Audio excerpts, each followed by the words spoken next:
We all think we know the story of civilization, right? It all starts in Mesopotamia. But what if that whole timeline is just wrong? Not just a little off, but missing the most important part of the story. A chapter that's, get this, 40,000 years long.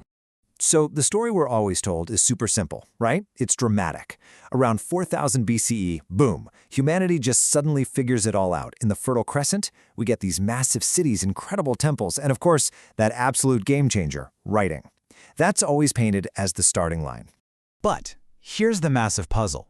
Archaeologists know for a fact that for tens of thousands of years before all that, humans were already doing incredibly complex stuff.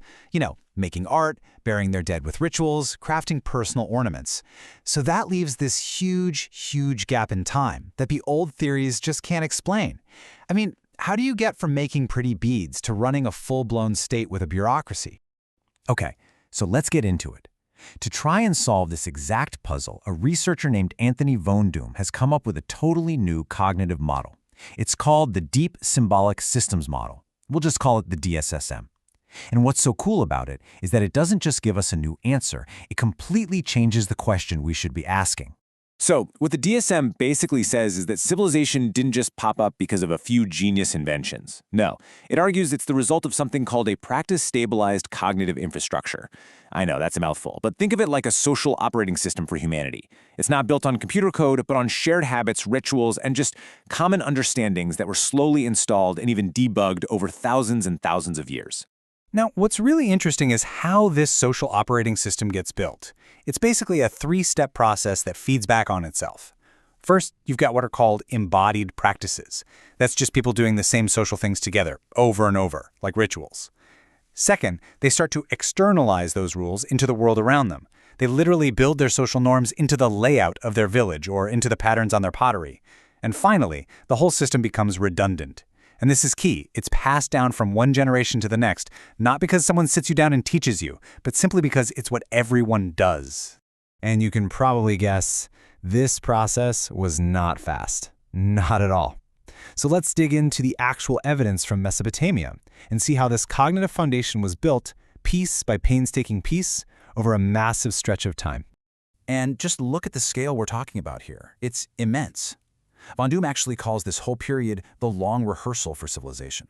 It was this incredibly long phase where all the really important work, stabilizing these shared symbolic systems, was happening way, way before anyone even had the idea to build a city. Okay, so this rehearsal, it starts way back. We're talking 50,000 BCE.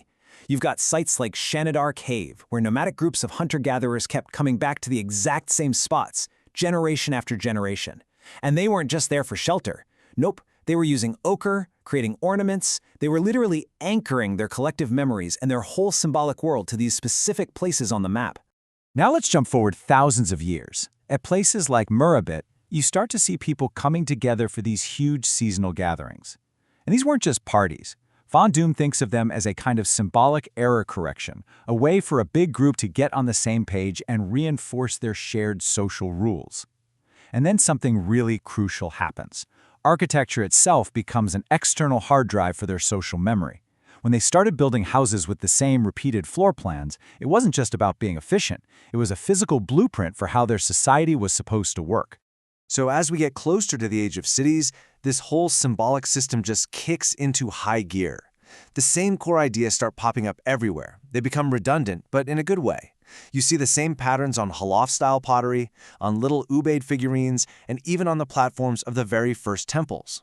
So they aren't inventing a bunch of new symbols here. What they're doing is reinforcing the system they already have, making it super, super resilient. Okay, so this is the real kicker. When those massive temples at Uruk finally go up, and when the first clay tablets with proto-cuneiform writing appear, these are not the big revolutionary start of civilization. From the DSM perspective, they're actually the logical endpoint. They're the final, huge, physical externalizations that were needed to manage a symbolic system that was, by that point, already thousands of years old. So, how do we know this model isn't just a neat story that only fits Mesopotamia? Well, any good theory has to be testable, right?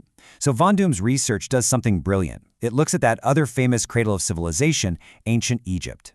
And what's so fascinating is that these two places had totally opposite environments. Mesopotamia had the chaotic, unpredictable Tigris and Euphrates rivers, So to keep their system stable, they had to rely on high redundancy, stamping the same symbols on everything from clay pots to stone seals. But Egypt, it had the super predictable Nile flood, so they could achieve stability through high repetition, just running the same rituals over and over again, tied to those reliable natural cycles. Totally different strategies, but it's the exact same underlying process. And this comparison just perfectly illustrates the core idea. In both of these regions, all the heavy lifting, the work of building a stable, shared cognitive operating system, was already done before big agriculture, before writing, and before the state ever came along. To use that earlier analogy, the software was fully installed long before the hardware was ever built. So, if this model is right, what does that actually mean for how we think about civilization? Well, it pretty much forces us to throw out the old definition and start over. What it does is it shifts our whole focus away from sudden, flashy inventions. Instead, we have to look at the slow, quiet, cumulative power of people just doing things together. Civilization in this new light wasn't an invention at all. It was something that was literally rehearsed into existence over a span of time that is, frankly, almost impossible to imagine. As Von Doom puts it, civilization emerges as a rehearsed neurocognitive continuum, not a technological rupture. And that just says it all, doesn't it? It reframes our entire origin story. It's not about a sudden break from a primitive past. It's about being on a long, unbroken continuum that connects us directly back to our deepest, most ancient ancestors. And that leaves us with one last, pretty provocative question to chew on. If civilization really is built on this kind of rehearsed cognitive infrastructure, what are the deep symbolic systems that we're all practicing right now without even thinking about it?